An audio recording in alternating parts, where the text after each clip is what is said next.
This is Gospel Music Today. We're at the National Quartet Convention, and I'm talking to a great family group in Southern gospel music. This is the Stutzman family. Sitting next to me is Ryan Stutzman. And Ryan, welcome to Gospel Music Today. Well, thank you so much for having us. We're glad to be here at National Quartet Convention and glad to be here at Gospel Music Today. I'm going to have you introduce these other people. Okay, well, my wife, I always introduce my wife first, so I don't get in trouble. It's Heather. She's behind me there. And then right behind me is my oldest daughter, Belinda. And then Michaela is over there on my right, and then Rebecca's right here. So that makes the Stutzman family. Now, it took you guys a long time to find out what your ministry was supposed to be, I guess. Is that right?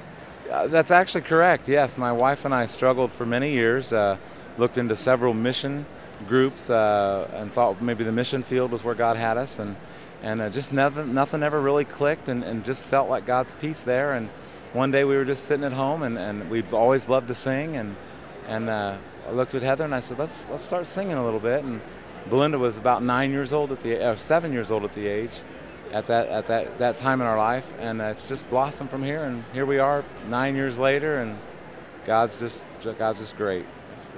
How much do you travel? We travel approximately 40 weekends out of the year. We call ourselves a part-time, regional group, but it's starting to become more full-time, and we go out about 40 weekends a year, around 120 dates, and keeps us fairly busy. That's already a full-time commitment. I understand that. How did you become involved in singing?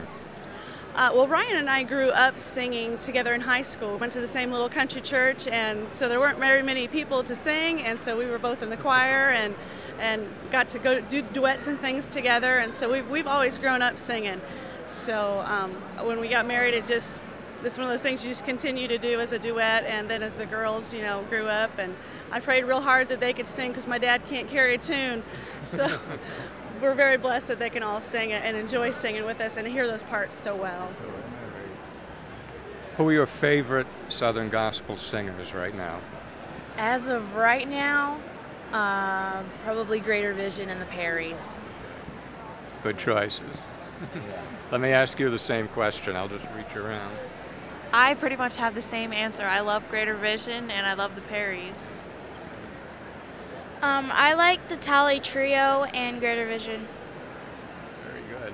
Now, you guys have been doing some recording. Yes, sir. We just finished our brand new project called Life Stories, and it's just a phenomenal record. We sit back and listen to it, and how every song, the way we came up with the title was because every song has a story behind it that God either brought to us, or my wife wrote some of the songs, and how it came about just tells a great story. And so we called it Life Stories. We have a new producer this year. Gerald Wolf has been a tremendous mentor for us of Greater Vision, and he's produced all of our projects up to this date. But this year we had to choose a different one with everything he's going through with his group and the changes. He just didn't have the time. And so Donna Beauvais, who was currently with Hope's Call, she produced this album, and we have a special guest artist on it that we're really excited about. Gordon Moat, the piano player for Gaithers and Ernie Haas and them now. He was our piano player for the project, and he also guest sung on one of the songs. So we're real excited about that song as well. And the family website? Our website is very simple. It's thestutzmanfamily.com. To all the Stutzman family, thank you very much for being with us on Gospel Music Today. Thank you so much. And now back to more Gospel Music Today.